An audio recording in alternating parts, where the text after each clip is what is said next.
Hi and welcome to Afrios Answers. Today I'm going to show you how to resend your hosting password. Open your internet browser.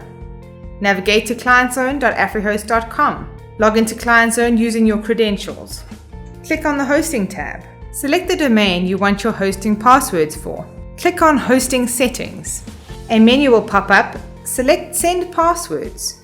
Enter the email address where you want the details to be sent to and select Send Details. You have successfully sent your hosting passwords to your mailbox. Hi, John, CEO of Afrios here. Thank you so much for watching this video. I really hope that you found it useful. If you have any questions or suggestions, please feel free to comment below.